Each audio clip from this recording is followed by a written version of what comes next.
தமிழ் முஸ்லிம் திண்ணை, கேளிர் மற்றும் her stories இணைந்து வழங்கும் ஹபீப் வெற்றி விழா நிகழ்ச்சிக்கு வருகை தந்திருக்கும் அனைவரையும் வருக வருக என்று வரவேற்கிறோம். ஒரு திரைப்படம் என்ன செஞ்சிடும் அப்படின்னு எல்லாருக்கும் இருக்கும்.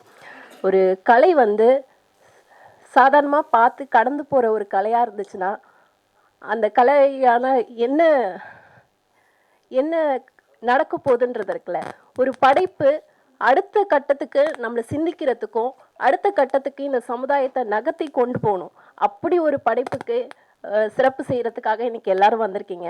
ஸோ முதல்ல இந்த படக்குழுவினர் மற்றும் இங்கே வந்திருக்க சிறப்பு அழைப்பாளர்கள் எல்லாரையும் மேடைக்கு அழைக்கலாம். முதலில் இயக்குனர் லெலின் பாரதி அவர்களை மேடைக்கு அழைக்கிறேன்.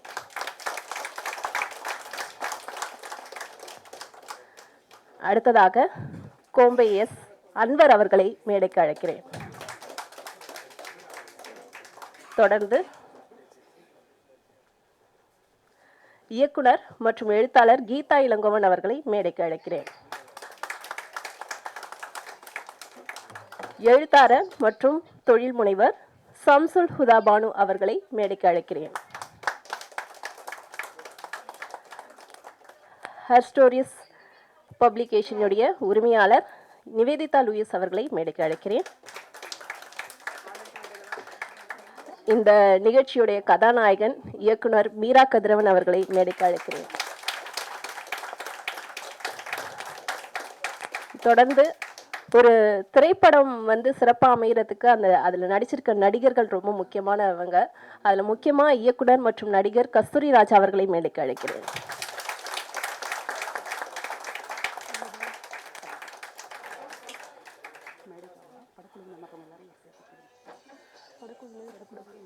ஓகே. தொடர்ந்து இந்த திரைப்படத்தில் நடித்துள்ள ஈசா, கதாநாயகனாக நடித்துள்ள ஈசா அவர்களை மேடைக்கு அழைக்கிறேன். சாட்சியாக நடித்துள்ள அனுஷா ராஜன் அவர்களை மேடைக்கு அழைக்கிறேன். எல்லாருக்கும் இனிய மாலை வணக்கங்கள். ஹபீபி வெற்றி விழாவுக்காக இங்கே கூடியிருக்கும் உங்கள் அனைவரையும் வரவேற்பதில் மகிழ்ச்சி அடைகிறேன். ஹபீபி திரைப்படம் உருவாகும்போது ஆக்சுவலாக நான் இயக்குனர் மீரா கதிரவன் அவர்களை 2-3 தடவை சந்திக்கக்கூடிய ஒரு வாய்ப்பு கிடச்சிது. அதுக்கப்புறமும் கூட போன வருஷம் படம் கம்ப்ளீட் ஆனதுக்கப்புறம் ஒரு ட்ரெய்லர் இது போட்டு காமிச்சார். பார்த்துட்டு எனக்கு ரொம்பவே பிரமிப்பாக இருந்தது. இந்த படத்தை நம்ம எப்போ தேட்டரில் பார்ப்போம் அப்படின்னு சொல்லி. அந்த டைமில் இந்த படம் ஷூட்டிங் டைமில் நடந்த சில சிக்கல்கள், பிரச்சனைகளை பற்றி சொல்லும்போது உண்மையாகவே நமக்கு கேட்குறதுக்கு ரொம்ப ஒரு ஒரு ஒரு விதமான ஒரு புது அனுபவமாக தான் இருந்தது. ஏன்னா ஒரு தமிழ் முஸ்லீம்களுடைய வாழ்வியலை வச்சு பின்னணியாக வச்சு ஒரு படம் வர்றதுக்கு முன்னாடி அது எவ்வளோ பிரச்சனைகளை எதிர்கொள்ளுது அப்படிங்கிறத அவர் சொல்லும்போது கண்டிப்பாக இந்த படம் ஒரு பெரிய வெற்றி பெறணும்னு சொல்லிட்டு நான் அப்போ நினச்சேன். அது இன்றைக்கி நடந்திருக்கு. அது மட்டும் இல்லாமல் இந்த படம் எந்த அளவுக்கு இஸ்லாமியர்களுடைய வாழ்க்கையில் ரொம்ப உண்மைக்கு மிக நெருக்கமாக இருந்தது அப்படிங்கிறதுக்கு ஒரு சில விஷயங்களை மட்டும் நான் இங்கே சொல்லிக்கிறேன். இந்த படம் ஒரு கடைநல்லூர் பகுதியில் இருந்த ஒரு நெசவு தொழில் அது சார்ந்து பேசுது. ஆக்சுவலாக தமிழ் முஸ்லீம்கள் அந்தந்த நிலப்பகுதியில் தொழில் சார்ந்தும் வணிகம் சார்ந்தும் தான் வாழ்ந்திருக்காங்க அப்படிங்கிறதுல இந்த படம் மூலமாக தெரிஞ்சுக்கலாம். அப்படி நான் வாழ்ந்த பகுதின்னு சொன்னால் தூத்துக்குடி மாவட்டம் ஆழ்வார் திருநகரியில் அழகிய மணவாளபுரம்ங்கிறது ஒரு சின்ன கிராமம். முஸ்லீம்கள் அதிகமாக வாழ்ந்த பகுதியில் 70-80களில் அகர்பத்தி தொழில் ரொம்ப பெரிய அளவில் அங்கே இருந்தது. குறிப்பாக சொல்லணும்னா அமீர் அண்ட் சன்ஸ் அப்படிங்கிற ஒரு குடும்பம் இங்கேருந்து கொழும்புக்கு பத்திலாம் ஏற்றுமதி பண்ணாங்க. கிட்டத்தட்ட ஊரில் நிறைய கட்டிடங்கள் கட்டி கொடுத்தாங்க. ரொம்ப பெரிய ஒரு வணிகமாக இருந்த பத்தி தொழில் இன்றைக்கி பார்த்தா அந்த தொழிலுங்கிறது அந்த ஊருக்கும் அதுக்கும் சம்மந்தமே இல்லாத ஒரு இதுவாக மாறிடுச்சு. அது மட்டும் இல்லாமல் அந்த குடும்பத்தோட அடுத்தடுத்த தலைமுறைகள்லாம் இப்போ எப்படி இருக்காங்கன்னு கூட நம்ம சொல்ல முடியாது. அந்த அளவுக்கு ஒரு வருத்தத்துக்குரிய விஷயமா இருக்குது. இது ஏன் நம்ம சொல்கிறோம் அப்படின்னா, தொழில் சார்ந்தும் வணிகம் சார்ந்தும் இயங்கிய ஒரு சமூகம் இன்றைக்கி எந்த அளவுக்கு அதிலேருந்து விலகி இருக்குது அப்படின்னு பார்த்தா அது நிறையவே விவாதத்துக்கும் நம்ம அதை புரிஞ்சுக்கிறதுக்கும் இன்னும் டைம் ஆகும்னு நினைக்கிறேன். அதுக்கு தொடர்ந்து இந்த மாதிரி ஹபீபி மாதிரியான படங்கள் வர வேண்டியது இருக்குது. ஒரு சமூகம் இஸ்லாம்ங்கிறது இங்கே தனித்து இல்லை, ஒரு தமிழ் சமூகத்தோடு இணைந்தே எல்லா விதத்துலேயுமே பயணிச்சிருக்கு அப்படிங்கிறது தான் உண்மை. அது மட்டும் இல்லாமல் இந்த படத்தில் வந்து ஒரு பெட்டி பிரிக்கிற சீன் வரும். படம் பார்த்தவங்க எல்லாருக்குமே தெரியும். ஃபாரினுக்கு போயிட்டு வந்தவங்க வந்து பெட்டி பிரிச்சா அந்த குடும்பத்தில் எப்படி அது வந்து ஒரு கொண்டாட்டமான மனநிலை இருக்கும் அப்படின்னு சொல்லிட்டு. இது ஒரு இந்த படத்தில் நீங்கள் பார்த்துருப்பீங்க. இது இல்லாத ஒரு பெட்டி பிரிக்கிற சம்பவம் வந்து அப்போல்லாம் வந்து இந்த பிஸ்னஸ் சார்ந்து கொழும்புக்கு போயிட்டு வருவாங்க எங்கள் ஊரில். பெரிய பெரியவங்கலாம் பார்த்தீங்கன்னா அப்போ வந்து அவங்கள வந்து தாத்தாவை வந்து நாங்கள் அப்பான்னு கூப்பிடுவோம். அப்படி போனாங்கன்னா ஹாஜாப்பா, ஹனிபாப்பா இவங்கெல்லாம் போயிட்டு கொழும்புலேருந்து வந்தாங்கன்னா ஊரே ஒரு மாதிரி திருவிழா கோலம் வந்துடும். காலையில் சுபு தொழுகை முடிஞ்சு ஒரு 6 மணி 7 மணிக்கெலாம் பார்த்தீங்கன்னா ஊரே பரபரப்பாக இருக்கும். ஹாஜாப்பா வீட்டில் பெட்டி பிரிக்கிறாங்களா அப்படின்னு சொல்லிட்டு ஓட்டமாக ஓடுவோம். பசங்க, லேடிஸு, வயசானவங்க எல்லாருக்கும் யார் யாருக்கு என்னென்ன தேவையோ அது எல்லாமே வந்து அங்கே இருக்கும். ஒரு ஊருக்கே வந்து அங்கே பெட்டி பிரிப்பாங்க. விளையாட்டு ஜாமான்கள்லேருந்து சேலைகள், லுங்கி, அது வந்து சாரம்னு சொல்லுவோம் ஊரில். இந்த மாதிரி நிறைய வந்துக்கிட்டே இருக்கும். அந்த காட்சியெலாம் பார்க்கும்போது எனக்கு கிட்டத்தட்ட ஒரு 30-40 வருஷத்துக்கு பின்னாடி போன மாதிரி ஒரு நல்ல அனுபவம் இருந்தது. அதே மாதிரி ஊரில் வந்து திருமண விழாக்கள் நடக்கும்போது பந்தல் வந்து ரொம்பவே ஒரு முக்கியமான ஒரு விஷயம். இந்த படத்தில் வந்து கண்ணாடி பாப்பா வந்து சொல்லுவாங்க, ரோஜாப்பூ பந்தலாக கொஞ்சம் சிறப்பாக இருக்கணும் அப்படின்னு சொல்லிட்டு. வெறும் ரோஜாப்பூ பந்தல் மட்டும் இல்லை, அந்த காலத்தில் வந்து தாமரைப்பூ பந்தல், கப்பல் பந்தல், ஒட்டக பந்தல் இப்படிலாம் இருந்தது. ஒவ்வொரு பந்தலும் வந்து அந்த கல்யாண வீட்டோட அந்தஸ்தை காட்டக்கூடிய ஒரு விஷயங்களாக இருந்தது. ஒட்டக பந்தல்லாம் பார்த்தீங்கன்னா கிட்டத்தட்ட உயரமே அவ்வளோ, அந்த ஒட்டகத்துக்கு ஏற்ற மாதிரி அவ்வளோ உயரமாக போடுவாங்க. அவ்வளோ பிரம்மாண்டமாக இருக்கும். அதை பார்க்குறதுக்கே ஒரு வாரமாக எல்லோரும் அந்த வீட்டு முன்னாடி போய் நின்றுட்டு இருப்பாங்க. அந்த மாதிரி சில நுணுக்கமான விஷயங்கள்லாம் அந்த படத்தில் பார்க்கும்போது எனக்கு அதை இன்னும் வார்த்தைகளால் விவரிக்க முடியாத அளவுக்கு நிறைய ஒரு மகிழ்ச்சி இருந்தது. இன்னும் கொஞ்சம் உண்மைக்கு நெருக்கமான ஒரு விஷயத்த சொல்லப்போனால் அந்த பெண்கள்லாம் வந்து தண்ணி எடுக்க போகும்போது அந்த பசங்கள்லாம் இளவட்ட பசங்கள்லாம் பின்னாடி போவாங்க. அது என்னவோ பார்க்கும்போது எனக்கு நாங்களாம் வந்து பார்த்திங்கன்னா அப்போ வந்து அப்படி தான் இருக்கும் ஊரே. அந்த மகரிப்புக்கு அப்புறம் அந்த மாலை தொழுகைக்கு அப்புறம் பெண்கள் எல்லாம் போகும்போது பின்னாடி சைக்கிளில் போவோம். அதுக்கு நிறைய சிக்னல்லாம் வச்சுருப்போம். சைக்கிளில் போகும்போது லைட்டாக வந்து ஒரு பெல், சின்னதாக ஒரு கால் பெல் கிளிங் அப்படின்னு அடித்தா சிக்னல் கொடுக்குறோன்னு அர்த்தம். அப்போ வந்து அவங்க வந்து நிறைய இந்த வெள்ளி குடம் தான் கொண்டு போவாங்க. அந்த குடங்களில் வந்து முத்து இருக்கும். அது குலுக்குனா ஒரு மாதிரி சவுண்டு வரும், சக் ஒரு மாதிரி சிக் சிக் சிக்னு. அப்போ அதை வந்து சிக் அப்படின்னு குறுக்கிட்டாங்கன்னா அவங்க நம்மளை பார்த்துட்டாங்கன்னு அர்த்தம். அடுத்து இன்னொரு டபுள் கிளிக்கு டிங் டிங் அப்படின்னு அடித்தோம் அப்படின்னா உடனே அவங்களும் அதுக்கு நானும் பார்த்துட்டேன் அப்படின்னு. அதையும் கொஞ்சம் வேகமாக அடித்தோம் அப்படின்னா திரும்பி பாரு அப்படிங்கிற மாதிரி இருக்கும். அவங்க குடத்தை ரொம்ப வேகமாக கொடுக்குறாங்கன்னா இதுக்கு மேலே வராத, எங்கள் வீட்டில் ஆள் நிற்கிது, செருப்பு பிஞ்சிடும், அப்படியே போயிடும் அப்படின்னு வேகமாக கொடுக்குவாங்க. ஒருவேளை அந்த குடம் இல்லாதவங்க, வெள்ளி குடம் இல்லாதவங்க வளையல், கொலுசு இந்த மாதிரி சத்தங்களை வச்சு நம்ம புரிஞ்சுக்கணும் யார் என்ன அப்படிங்கிறத. இப்போ ஒரு தெருலேருந்து ஃபாலோ பண்ணி அவங்கள கொண்டு போய் பம்படியில், அதாவது அந்த அடிப்பைப்பு இருக்கிற இடத்த வந்து பம்படி அப்படின்னு சொல்லுவோம். மரத்தடின்னு சொல்கிற மாதிரி பம்படி. அப்போ இங்கேருந்து ஃபாலோ பண்ணி கொண்டு போய் அங்கே விட்டுட்டோம்னா அவங்க ஒரு 10-15 பேர் தண்ணி அடித்து முடிக்கிறதுக்கே ஒரு 20 நிமிஷம் ஆகும் கதெல்லாம் பேசி. அது வரைக்கும் நம்ம அங்கே நின்றுட்டு இருந்தால் ஊரில் கண்டுபிடிச்சிருவாங்க. இப்போ இங்கேருந்து பக்கத்தில் 2 தெரு தள்ளி அங்கே ஒரு பம்படி இருக்கும், அங்கே போகிறது. அங்கே ஒரு குரூப் அந்த மாதிரி போவாங்க. அப்புறம் அவங்கள ஃபாலோ பண்ணி அங்கே கொண்டு போய் அவங்கள விட்டுட்டு திருப்பி திரும்ப சுற்றி வந்தோம்னா இங்கே தண்ணியெல்லாம் அடித்து இவங்க கிளம்ப ரெடியாக இருப்பாங்க. அப்போ இவங்கள கொண்டு போய் வீட்டில் போய் பத்திரமா சேர்த்துட்டு திரும்ப அப்படியே அந்த தெருக்கு போகிறது. இதெல்லாம் பார்க்கும்போது எனக்கு அப்படியே நான் எங்கள் ஊர் பையன் ஒரு பையன் பார்த்துட்டு சொன்னான், அவனும் படம் பார்த்துட்டு, அண்ணா நம்ம ஊரில் என்னெல்லாம் நடந்ததோ அது எல்லாமே படத்தில் இருக்குது அப்படின்னு. இது எல்லா ஊர்லேயும் நடந்திருக்கும், ஆனால் முதல் முறையாக நம்ம ஹபீபியில் பார்க்குறோம். அதை பேசுகிறதுக்கான ஒரு தளம் இந்த படத்தை அமைச்சு கொடுத்துருக்கு அப்படிங்கிறதான் நானும் சொன்னேன். ஸோ அந்த மாதிரி நிறைய உண்மைக்கு நெருக்கமான விஷயங்களை இந்த படம் கொண்டு வந்திருக்குன்னு சொல்லலாம். தமிழில் வந்து இது வந்து நம்ம ரொம்ப ஒரு முக்கியமான படமாக நான் பார்க்குறேன். ஸோ அந்த படம் பற்றி இப்போது நம்மள்கிட்ட வந்து பேசுகிறதுக்காக விருந்தினர்கள் இங்கே வந்திருக்காங்க. ஹபீபி வந்து இப்போ ஒரு பெட்டி மாதிரி நம்ம முன்னாடி இருக்குது. அதை பிரித்து நம்ம விருந்தினர்கள் வந்து அவங்களுடைய அனுபவங்களையும் அவங்களுடைய பார்வைகளையும் நம்மக்கிட்ட பகிர்ந்துக்க போகிறாங்க. அப்படி பேசுவதற்காக இந்த நிகழ்ச்சிக்கு நான் வரவேற்க இருப்பது முதலில் இயக்குனர் வெற்றிமாறன் வருவதாக இருந்தது. ஆனால் தவிர்க்க முடியாத காரணங்களால் அவரால் வர முடியவில்லை. அதற்காக அதையும் சொல்லிக்கிறேன். அடுத்ததாக இயக்குனர் லெனின் பாரதி மேற்கு தொடர்ச்சி மலை திரைப்படம் மூலமாக நம்ம அனைவரது கவனத்தையும் ஈர்த்தவர். சின்ன வயசில் வந்து ஊர்லலாம் இப்போ கல்யாண விருந்தில் சாப்பிட்டா அந்த நெய்சோரி பிரியாணிலாம் சாப்பிடும்போது ஏலக்காவெல்லாம் பொறுக்கி எடுத்து வெளியே போட்டுருவோம், சாப்பிட்டா கசந்துரும் அப்படின்னு சொல்லிட்டு.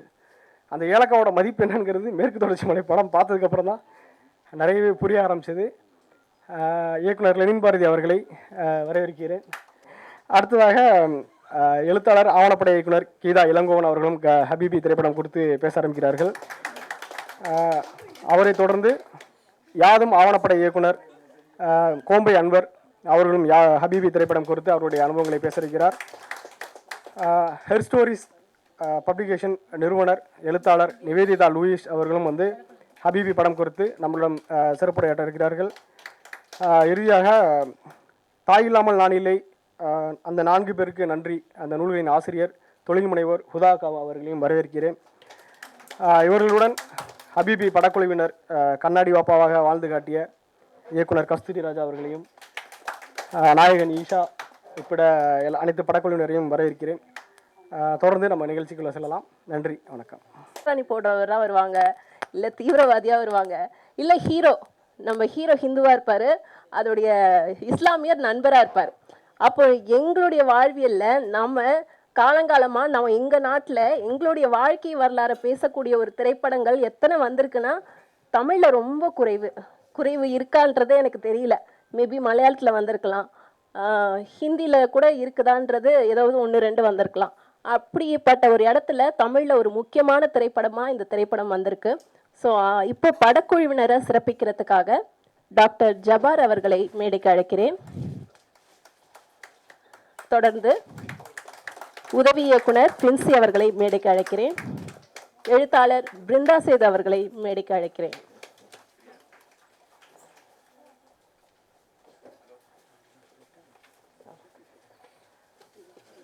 டாக்டர் ஜப்பார் வந்து யார் அப்படிங்கிறத சொல்லிக்கிறேன். மஸ்தான் அப்படின்னு மிகச்சிறந்த ஒரு கேமராமேன் டைரக்டர் இருந்தார். அவர் எதுக்கு கேமராமேன்னா அண்ணாவின் வேலைக்காரி, அதோட கேமராமேன் மஸ்தான். அவருடைய மகன் டாக்டர் ஜப்பார். அது மட்டுமல்ல, டாக்டர் ஜப்பார் வந்து சிங்கள படங்கள், கிட்டத்தட்ட சிங்கள படங்கள் வந்து தன்னுடைய திரைத்துறைக்கு தந்தையாக கருதுகிற அளவுக்கு சிங்கள படங்களுக்கு கான்ட்ரிபியூஷன் பண்ணியிருக்காரு. பல படங்களை வேலை செஞ்சுருக்காரு. மூத்தவர் இங்கே இருக்கிறதுனால அவரை வச்சு சிறப்பிக்கிறது தான் கௌரவமாக இருக்குன்னு நினச்சோம். வந்து நன்றி டாக்டர்.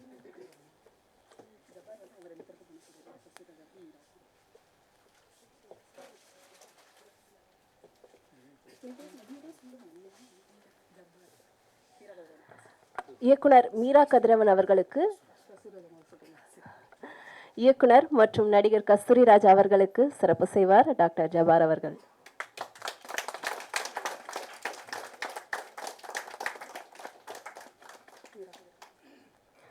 தொடர்ந்து இயக்குனர் மீரா கதிரவன் அவர்களுக்கும் சிறப்பு செய்வார். கொஞ்சம் நல்ல சத்தமா கை தட்டலாம். இப்படி ஒரு படைப்பை கொடுத்ததுக்காகவே உங்க கைத்தட்டல், உங்க கரவொலி தான் அவங்களுக்கான அங்கீகாரம், அவங்களுக்கான பாராட்டு. அப்போ எப்படி நீங்க கொடுக்கணும்ன்றத நீங்க யோசிச்சிங்க. அடுத்ததாக நடிகர் அனுஷ்யா ராஜன் அவர்களுக்கு பிருந்தா சேது அவர்கள், எழுத்தாளர் பிருந்தா சேது அவர்கள் சிறப்பு செய்வார்.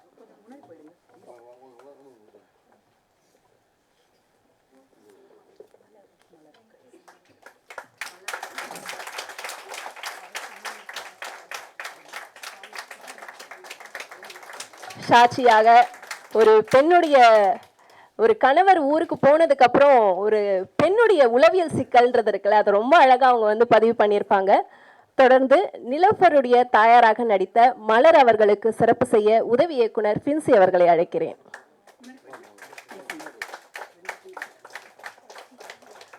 நம்ம குடும்பங்கள்ல நம்மளுடைய பெரும்பாலான கனவுகளுக்கு வந்து முட்டுக்கட்ட போடுறது நம்ம வீட்டில் இருக்க அம்மாவா தான் இருப்பாங்க. ஸோ அப்படியே ஒரு அம்மாவை பிரதிபலித்த ஒரு கதாபாத்திரத்தை ஏற்று நடிச்சிருந்தாங்க.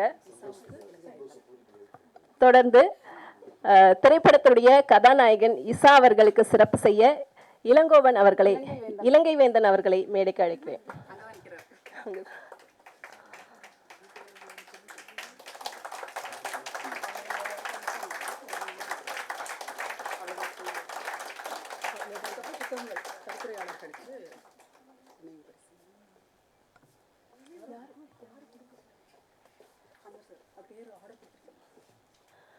தொடர்ந்து கருத்தரை வழங்க வந்திருக்கும் சிறப்பு விருந்தினர்களுக்கு சிறப்பு செய்வதற்காக அன்வர் அவர்களை அழைக்கிறோம்.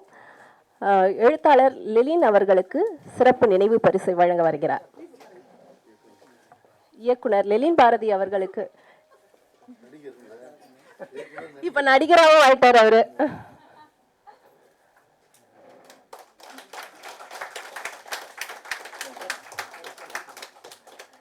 தொடர்ந்து எழுத்தாளர் ஹுதா அவர்களுக்கு சிறப்பு செய்வார்கள்.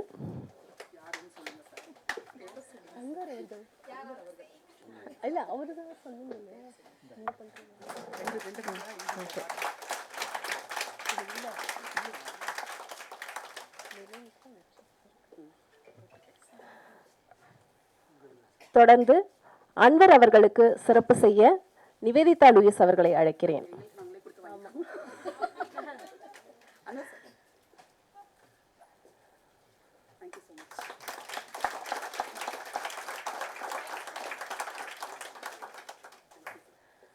தொடர்ந்து இயக்குனர் மற்றும் எழுத்தாளர் கீதா இளங்கவன் அவர்களுக்கு சிறப்பு செய்ய நிவேதிதா லூயிஸ் அவர்களை அழைக்கிறேன்.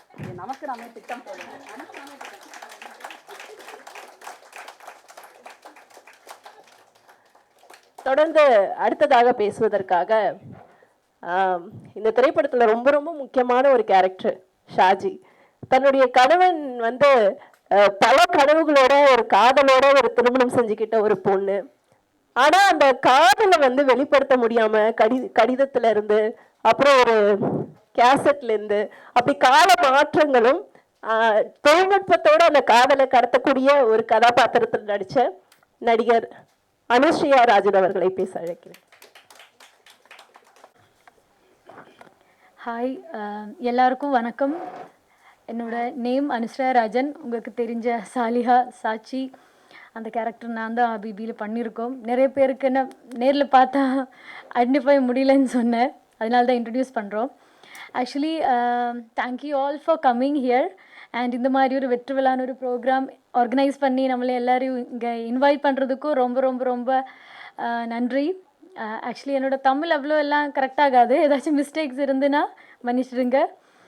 அண்ட் இந்த மாதிரி ஒரு படம் நம்ம ரிலீஸ் பண்ணும்போது போலும் இவ்வளோ ஒரு ஆக்செப்டன்ஸ் ஆடியன்ஸு மத்தியில் கிடக்குன்னு இவ்வளோ எல்லாம் நினைக்கல. அப்புறம் நீங்கள் 2-3 டைம்ஸ் இந்த படம் பார்த்துன்னு சொல்லும்போதே நம்ம அவார்ட் கிடச்ச மாதிரி. ஏன்னா நீங்கள் அவ்வளோ வாட்டி பார்க்கணுன்னா அதில் ஏதோ இருக்குல்ல, உங்களுக்கு ஒரு டைம் பார்க்கும்போதும் அந்த படம் பிடிச்சிருக்குன்னு சொல்கிறாங்க. அந்த படத்தில் இருக்கிற கண்டென்ட்னாலும் ஈச் அண்ட் எவ்ரி கேரக்டர்னு இல்லை நீங்கள் ஒப்சர்வ் பண்ணுற விதமானாலும் அதுக்கு அதில் costumes, makeup and cinematography, music, direction எல்லாத்த பற்றி நீங்கள் இவ்வளோ பேசும்போது தெரியும். நீங்கள் பார்த்து அவ்வளோ அப்சர்வ் பண்ணியிருக்காங்க. சும்மா ஒரு படம் பார்த்து தியேட்டருக்கு வெளியில் வராமல் நீங்கள் அவ்வளோ பார்த்து அது பிடிச்சிட்டு இவ்வளோ பேசுனேன்னா புரியும் எவ்வளோ உங்கள் மதியில் அது லைக் ஒரு டீப்பாக ஏதோ ஒரு மார்க் வச்சுருக்காங்க. ஸோ இந்த மாதிரி ஒரு சப்போர்ட் நீங்கள் கொடுத்துருக்காங்க. நீங்கள் இன்னும் சப்போர்ட் பண்ணணும். இந்த மாதிரி நிறைய ஐ மீன் ஃபிலிம் வெளியில் வரணும். ஸோ அதுக்கான எல்லா சப்போர்ட்டும் நீங்கள் பண்ணணும். அண்ட் எல்லாருக்கிட்டையும் ஷேர் பண்ணணும், சொல்லணும் இந்த மாதிரி ஒரு சின்ன படத்தை பற்றி. அண்ட் நிறைய நன்றி. Thank you so much. Thank you all for coming here. Thank you. அப்புறம் இந்த திரைப்படமாக வந்திருக்குதுன்றது இருக்குல்ல, ஒரு இப்போ வந்து கஸ்தூரி ராஜா தோழர் பேசும்போது சொல்கிறாரு, ரொம்ப ஈஸியாக சொல்லிட்டாரு, நீங்களாம் படம் எடுக்க வாங்க, காசு இருந்தால் எடுத்துருங்க. அப்படி எடுக்க முடியுமான்றது அவரே ஒரு இடத்துல பதிவு பண்ணுறாரு. எந்த படத்துக்கும் இல்லாமல் ஒரு ரிவைஸ் கமிட்டியில் மறுபடியும் இந்த திரைப்படத்துக்கு ஒரு யூஸ் சர்டிஃபிகேட் வாங்கினதையும் பதிவு பண்ணுறாரு. அப்படி ஒரு சிக்கலான ஒரு இடத்துல முதல் பாதை இன்னைக்கு வந்து நம்ம ரோடு போட்டு நடக்கிறதுலாம் பிரச்சனை இல்லை. முதல்ல ஒரு பாதை, ஒத்தடி பாதை போடுறது இருக்குல்ல, முள் இருக்க இடத்துல, அதை வந்து மீரா கதிரவன் சிறப்பாகவே செஞ்சிருக்காரு அப்படின்னு தான் சொல்லணும். ஸோ அப்படிப்பட்ட இந்த விழாவுடைய கதாநாயகன் மீரா கதிரவன் அவர்களை ஏற்புரை வழங்க அழைக்கிறேன். வணக்கம். முக்கியமான ஒரு அரசியல் தலைவர் வந்து ஹபீபி பார்த்துட்ருக்காரு. அவர் இன்னொரு 40 நிமிஷத்தில் படம் முடிஞ்சிருங்கிறதுனால தொடர் கொஞ்சம் உங்களோட அழகான உரையை கொஞ்சம் சீக்கிரமே முடிக்க சொல்லிட்டான். இருந்தாலும் ரொம்ப பிரமாதமான உரை தொடர். உங்களுக்கு வந்து ரொம்ப ரசித்து பார்த்துட்டு இருந்தேன். ரொம்ப நெகிழ்வாக இருக்குது. ரொம்ப என்ன என்ன பேசுகிறதுன்னு தெரில. ஏன்னா ரொம்ப அழகாக எனக்கு முன்னாடி பேசினவங்க எல்லாமே ரொம்ப சூப்பர்வாக பேசிட்டாங்க. இப்போ நான் அதுக்கு மேலே பேசுகிறதுங்கிறது நிச்சயமாக என்னன்னு தெரியல. ஏன்னா அவ்வளோ அழகாக படம் குறித்து பேசிட்டாங்க. தொடர் ஹெர் ஸ்டோரிஸ் பெண்கள் குறித்து ரொம்ப தீவிரமாகவும் காத்திரமாகவும் இயங்கக்கூடிய ஹெர் ஸ்டோரிஸும் எனக்கு ரொம்ப பிடிச்ச பூம்பை அன்வர் அவரும் சேர்ந்து இந்த விழா நடத்துறது ரொம்ப சந்தோஷமாக ஃபீல் பண்ணுறோம்.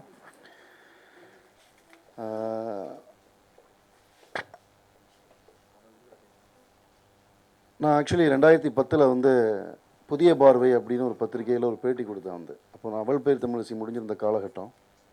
அந்த காலகட்டத்தில் வந்து தமிழின் அடுத்த கட்ட சினிமா தலித் சினிமா அப்படின்னு சொல்லியிருந்தேன். இப்போ கடுமையான வந்து ஒசைபாடல்களுக்குள்ளாகி கிட்டத்தட்ட என்னோடய ஃபேஸ்புக்கை 3 மாதம் நான் வந்து டீஆக்டிவேட் பண்ணியிருந்தேன்.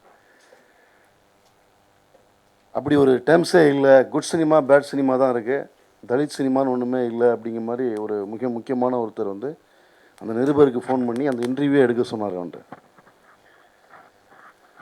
2013 வருது, ரஞ்சித் வராரு, காலம் மாறுது, காட்சி மாறுகிறது, தமிழில் தலித் சினிமா என்பது முக்கியமான ஒரு தளத்துக்கு வந்தது.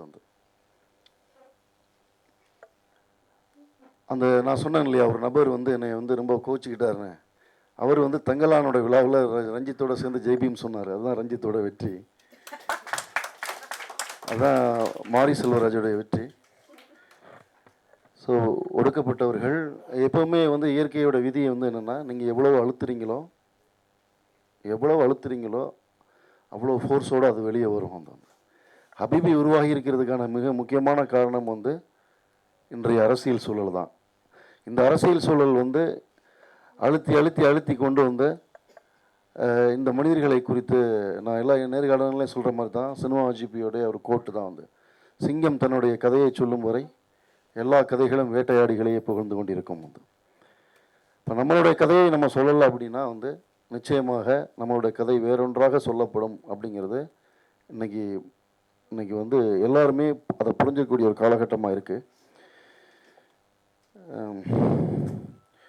சென்சார் பற்றி, இங்கே இருக்கக்கூடிய அரசியல் பற்றி, மியூசிக் பற்றி எல்லாருமே விரிவாக பேசிட்டாங்க. கோம்பை அன்வர் சார் எனக்கு ரொம்ப பிடிக்கும். அவருடைய யாதும் டாக்குமெண்ட்ரி தமிழில் வந்து ரொம்ப மிக முக்கியமான ஒரு டாக்குமெண்ட்ரி. அதில் வந்து திராவிட கட்டிடக்கலை குறித்து வந்து அவர் அழகான முறையில் வந்து அதை டாக்குமெண்ட் பண்ணியிருப்பார். இப்போ பொதுவாக வந்து தமிழ் சினிமாவில் முஸ்லீம்னாலே வந்து இப்போ ஒரு ஆர்ட் டைரக்டர் சொன்னோம்னா அவர் வீடை 2 நாள் 3 நாள் ஒர்க் பண்ணுவார். சரி, அந்த வீடெல்லாம் வேலையை முடிச்சிட்டாருன்னு போய் பார்த்தா எல்லா பக்கமும் பச்சை கலர் பெயிண்ட் அடித்து பெரிய நட்சத்திரம் அடித்து ஒரு 786 போட்டு வச்சா முஸ்லீம் படம் வந்துடும், வாழ்க்கை வந்துடும்ன்ட்டு. அது மாதிரி வந்து போஸ்டர் அடிக்க சொன்னால் வந்து இந்த விஸ்வரூபம் ஃபாண்ட் ஒன்று இருக்குது, அது எங்கே இருந்தாலும் தேடி பிடிச்சி வந்து இந்த பெட்டி பிரிக்கிற மாதிரி பிரித்து எட்டு வந்து அந்த ஃபாண்ட்டில் வந்து போட்டுருவாங்க. இப்போ நாங்கள் வந்து அப்படியான காட்சிகள் மீது, இமேஜுகள் மீது எங்களுக்கு கடுமையான உவமை உண்டு. இப்போது பொட்டல்புதூரில் தான் அந்த சாங் ஷூட் பண்ணோம், ரூஹே ரூஹே. தேடி வந்து திராவிட கட்டிடக்கலைகளை வந்து இந்த படம் ஆரம்பிக்கும் போதே பார்த்தீங்கன்னா அந்த தறியோடைய ஒரு சாங் திராவிட நாடு அப்படின்னு சொல்லி தான் ஆரம்பிக்கும். திராவிட நாடுங்கிறதுலையும் நாங்கள் திராவிடர்களுங்கிறது எங்களுக்கு எப்போவுமே பெருமை உண்டு. நாங்கள் அதை ரொம்ப வலுத்து சொல்லக்கூடிய காலகட்டத்தில் நாங்கள் இருக்கிறோம். ரொம்ப ப்ரௌடாக சொல்கிறோம், நாங்கள் வந்து திராவிடன் ஸ்டாக் தான், டவுட்டே இல்லை வந்து. ஸோ அப்போ அந்த கட்டடக்கலைகள் குறித்து நம்ம ரொம்ப கான்சியஸாக இருந்தோம். என்னென்னா தமிழ் சினிமாவில் இதுவரைக்கும் இஸ்லாமிய சினிமாவை குறித்து, இஸ்லாமியர்கள் குறித்து இப்போ அதுவே பெரிய அக்காலாம் 10வாவில் ரொம்ப பாதிக்கப்பட்டிருப்பீங்க போல இருக்கு. நானும் அந்த பக்கம் போகிறதே இல்லைக்கா, நான் அந்த பக்கம் திரும்பி பார்க்குறதே கிடையாது. சிலதுக்கெல்லாம் நம்ம ரொம்ப வேல்யூ பண்ணோம்னா அது ரொம்ப அப்படி ஆகிடும். அதெல்லாம் நம்ம கண்டுக்காமல் விட்டுறது தான் வந்து யூ ஜஸ்ட் இக்னோர் தம், அவ்வளோதான் வந்து. ஸோ அதில் வந்து கோம்பை அன்வர் சாருடைய அந்த டாக்குமெண்ட்டுக்கெலாம் எனக்கு ரொம்ப ஹெல்ப் பண்ணுச்சு. அந்த பொட்டல்புதூர் ஷூட் பண்ணணும், பழைய கட்டடக்கலைகளில் உள்ள பள்ளிவாசலில் நம்ம தேடி ஷூட் பண்ணணும் அப்படிங்கிறதுல ரொம்ப நன்றி சார். பிறகு இங்கே பேசின கீதாலிங்கம் தோழர், லெனின் என்னுடைய 20 வருட கால நண்பர்கள், லெனின் வந்து சினிமா இயக்குனர் என்பதை தாண்டி நாங்கள்லாம் ஒரு தேநீரை வந்து 4 பேர் ஷேர் பண்ணி சாப்பிட்ட காலங்கள்லாம் உண்டு. தேநீர் பேரவைன்னா எங்களுக்கு ஒரு அமைப்பு இருக்கு. ஆமாம். அப்புறமா வந்து சுதாக்காவோட எழுத்து மாதிரியே அவங்களும் ரொம்ப அழகாக அந்த யதார்த்தத்தோடு பேசினாங்க. நன்றி. தொகுத்து ரொம்ப பிரமாதமாக வழங்கினீங்க. தோழர் நிவேதா ரீஸ் தோழர், ரொம்ப நீங்கள் ரொம்ப இந்த படத்தை ரொம்ப நுட்பமாக கவனிச்சிருக்கீங்க. நான் மேபி உங்களுக்கு முன்னாடி பேசியிருந்தா கொஞ்சம் பேசியிருப்பேன்னு நினைக்கிறேன். நான் அதுக்கப்புறம் இந்த படத்தை பற்றி என்ன பேசுகிறேன்னு தெரியாத அளவுக்கு நீங்கள் பேசிட்டீங்க. நான் பார்த்த பெண்கள் தான். நாங்கள் இந்த பொறுத்த வரைக்கும் இதே கவிக்கோ மன்றத்தில் தான் வந்து கொஞ்ச நாளைக்கு முன்னாடி தமிழ் இஸ்லாமிய வாழ்வியல் பதிவுகள்னு ஒரு பெரிய சண்டை நடந்துச்சு. வந்து கிட்டத்தட்ட வந்து அன்னைக்கு காலகட்டத்தில் துப்பாக்கி கொடுத்தா மீராக்கு எதிரான சுடுறதுக்கு ஒரு குரூப்பே தேடிக்கிட்டு இருந்தாங்க. வந்து அங்கே தான் அதோடைய அதுக்கான செயல்பாடு ஆரம்பிக்குது. ஆனால் விதை வந்து நான் இப்படி ஒரு படம் பண்ணுறதுக்கு தான் முதல்ல இப்படி ஒரு படம் பண்ணுறதுக்கு தான் நான் சினிமாவுக்கே வர்றேன். வந்து ஆனால் எல்லா கதைகளையும் இங்கே சொல்லப்படுற மாதிரி இப்போ கஸ்தூரிராஜ் சார் சொன்னாங்க இல்லையா, வந்து அவ்வளோ சினிமாவுக்குள்ளே மேபி சாரோடைய அனுபவம் அப்படி இருக்கும். வந்து பட் என்னுடைய அனுபவம் வேறு. அபுல் ஹசனா நான் வந்து நான் 4 வருடங்களில் தான் நான் மீராக்கு நான் மாறுறேன். வந்துட்டு இப்போ ஒரு ஒரு ஒரு பொண்ணு ஒரு பையன் லவ் பண்ணுறான், கானா பாடல் பாடிக்கிட்டே பஸ்ஸில் போவான், அவனுடைய வாழ்க்கை அப்படின்னு சொல்லும்போது இங்கே ஓ சொல்லுங்கள் அப்படின்னு சொல்லுவாங்க. இப்போ நம்ம ஒரு அபுதாஹிர், கண்ணாடி வப்ப பேரன், பள்ளிவாச தெருன்னா வேறு கதை சொல்லிடுறீங்களா? ஸோ கதை சொல்கிற இடத்துலேயே மறைக்கப்பட்டுருவோம். வந்து அது அது சினிமாவுக்குள்ளார அது டெஃபினெட்லி அது இருக்குது. அப்புறம் நிறைய இஸ்லாமிய ப்ரொடியூசர்ஸ் வந்தாங்க. அது ஏற்கனவே நிறைய பேசிட்டோம். வந்து பட் நம்ம என்னென்னா ஒரு ஹவுஸ் ஓனர் வந்து வீடு தரலைங்கிறதுக்காக ஹவுஸ் ஓனரை கோச்சிக்க கூடாது. வந்து அது வந்து ஒரு புள்ளியில் ஹவுஸ் ஓனருங்கிற ஒரு புள்ளியில் அந்த பிரச்சனையை சுருக்கிற மாதிரி ஆகிடும். வந்து அதோடைய உளவியல் என்ன, அதோடைய சமூக ரீதியான பிரச்சனைகள் என்ன, சர்வதேச அளவில் அந்த பிரச்சனைகள் எங்கேருந்து துவங்குது, அதோட அரசியல் என்ன, அதோட வேறு என்னென்னு தெரிஞ்சால் தான் நம்ம வந்து அதுக்கான தீர்வை தேட முடியும். அதே மாதிரி தான் வந்து நம்ம பொதுவாக பொதுமைப்படுத்துறது ரொம்ப ரொம்ப சிக்கல்னு நினைக்கிறேன். வந்து பொதுவாகவே இப்போ பெண்கள் கதாபாத்திரம் குறித்து நிறைய பேர் பேசுனதுனால இப்போ எனக்கு வந்து பெண்கள் நிறைய பேர் எனக்கு ரைட்டிங் பார்த்துருக்கும் போது அவங்க என்ன இஸ்லாமிய குடும்பங்களில் பெண்கள்னு எழுதுவாங்க. அது நமக்கு படிக்கும்போது ரொம்ப கஷ்டமாக இருக்கும். எல்லா குடும்பங்கள்லையுமே பெண்கள் பெண்களாக தான் இருக்கிறாங்க. வந்து இப்போ இஸ்லாமிய குடும்பங்களில் பெண்கள், இஸ்லாமிய தெருக்களில் ஆண்கள், இஸ்லாமிய அப்படின்னு சொல்கிறதே ஒரு மேற்குலக சிந்தனை. அது இல்லை. இப்போ இந்த படம் வந்து இன்றைக்கி இவ்வளோ தூரம் வந்திருக்கு அப்படின்னா இதுக்கு பின்னாடி என்னுடைய இஸ்லாமிய நண்பர்கள் நிறைய பேர் இருக்கிறாங்க. கலை பண்பாட்டு தளத்தில் வேலை செய்யக்கூடிய நிறைய பேர் இதுக்கு பின்னாடி இருந்து தான் அந்த இடத்துக்கு வந்திருக்கிறாங்க. ஸோ கொஞ்சம் இன்றைக்கி கூடிய காலகட்டத்தில் நம்ம பேசுகிறது, நம்ம வந்து ஒரு பாயிண்ட் பண்ணுறதுங்கிறது யாருக்கு மைலேஜாக மாறுங்கிறது நம்ம கவனமாக நம்ம பேச வேண்டிய ஒரு தேவையில் இருக்கோம். அது யாராக இருந்தாலுமே வந்து. ஸோ இந்த படம் மேக்கப் பற்றி எல்லாருமே ரொம்ப அழகாக பேசுனீங்க. வந்து மேக்கப் வந்து நாகர்கோவில் சலீம் அப்படிங்கிற ஒரு அண்ணன் பண்ணார். அவர் நிறைய ஜெய்பீம் படத்தில் அசிஸ்டன்ட் மேக்கப் மேன். காஸ்டியூம்ஸ் பற்றி பேசுனீங்க. காஸ்டியூம்ஸ் வந்து ரிஸ்வானா அப்படின்னு ஒர்க் பண்ணாங்க. அது இல்லாமல் என்னோடய அசிஸ்டன்ட் டைரக்டர்ஸும் பண்ணாங்க. வந்து எனக்கு ரொம்ப ஆச்சரியமாக இருக்குது நீங்கள் சொல்கிறதெல்லாம் பார்க்கும்போது. இந்த சில படம் பார்த்தீங்கன்னா மலையாள படத்தில் அந்த கரையிலேருந்து போட்டு இந்த பக்கம் வந்துகிட்டே இருக்கும். அது கிட்டத்தட்ட கேமராமேன் டைரக்டர்லாம் வந்து வாங்க டீ சாப்பிட்டு வருவோம், அது வரட்டும் அப்படின்னு போட்டு போயிடுவாங்க. அந்த போட்டு வந்து சேர்றதுக்கு 3/4 மணி நேரம் ஆகிடும். ஆனால் பார்த்தீங்கன்னா நேஷனல் அவார்டில் பெஸ்ட் எடிட்டிங் அவார்டு கொடுத்துருவாங்க. வந்து அதே மாதிரி நாங்கள் ஷூட்டிங் ஸ்பாட்டில் சில நேரங்கள் என்ன பண்ணுவோம், கேமராமேன் நமக்கு தெரியாமல் சொல்லுவாங்க, எப்பா ஏதாவது துண்டு போட்டு விடுப்போம் அந்த பெரியவருக்கு வந்து ரொம்ப ஃபேர் பாடியாக இருக்கார் அப்படின்னு. எப்போ அவர் துண்டை போட்டு பாடிப்பாங்க. அந்த துண்டு பல கைக்கு மாறி ஒரு துண்டாக வந்துடும். அது நமக்கு அங்கே என்னென்னு கான்சியஸாக இல்லாமல் எடுத்து வந்துடும். இங்கே வந்த உடனே நமக்கு விமர்சனம் எழுதுவாங்க, அந்த தோளில் கிடக்கும் சிகப்பு துண்டு பயங்கரமான ஒரு இடதுசாரி சித்தாந்தத்தை சொல்கிறது. அந்த குறியீடுகளை அந்த இயக்குனர் எப்படி வைக்கிறார் தெரியுமான்னு நமக்கு டேய் என்னடா பயங்கரமாக எழுதுறாங்க அப்படின்னு தோணும். அது மாதிரி இங்கே நிறைய பேர் சொல்லும் போது பார்க்கும்போது எனக்கு ரொம்ப ஆச்சரியமாக இருக்குது. இதெல்லாம் இப்படியா இருக்கா, ஐயோயோ இன்னும் பயங்கரமாக வந்து ஒருவேளை நம்ம நல்ல அப்படியான படத்தை தான் எடுத்துட்டோமா அப்படிங்கிற மாதிரிலாம் எனக்கு தோணுது. அப்படி எதுவுமே நாங்கள் திட்டமிட்டு எடுக்கலை தோழர். இந்த கதையை பொறுத்த வரைக்கும் வந்து அங்கே இருந்தது.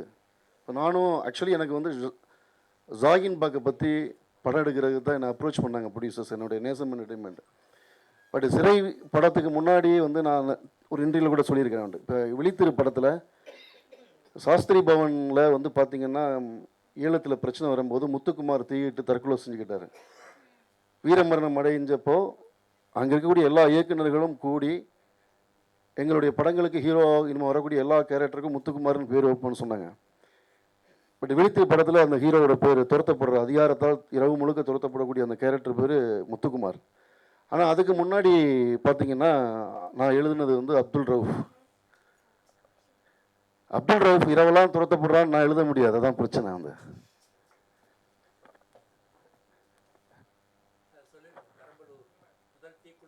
ஆமாம், பெரம்பலூர் ஈழத்திற்காக தீக்குளித்த முத்துக்குமாருக்கு முன்னாடி தீக்குளித்தார். ஸோ எனக்கு இந்த சமூகம் அளிக்கப்படக்கூடிய ஒரு சலுகை இருக்குது, ஒரு ஃப்ரேம் இருக்குது. அந்த ஃப்ரேமுக்குள்ளார இருந்து என்னால் முடிஞ்ச அளவுக்கு ஒரு வேலையை செய்யணும். அப்படி தான் நிறைய செஞ்சோம். அப்புறம் என்ன, ரொம்ப சீரியஸான ஒரு படம் எடுக்க முடியாது, அது உங்களுக்கே தெரியும். வந்து என்னென்னா, ஒரு சீரியஸான படம் எடுத்தோம்னா வந்து நான் ஒரு விஷயத்தில் ரொம்ப தெளிவாக இருந்தோம். நிறைய பேர் இந்த படம் பார்த்துட்டு ஃபெஸ்டிவலுக்கு அனுப்புங்க, இந்த படங்கள் ஃபெஸ்டிவலுக்கு நிறைய போகும் அப்படின்னாங்க. எனக்கு ரொம்ப கான்சியஸாக இருந்தது என்னென்னா, யூரோப்பியன் கண்ட்ரிஸ் இந்த படத்தை ஃபெஸ்டிவலில் சூஸ் பண்ணாது.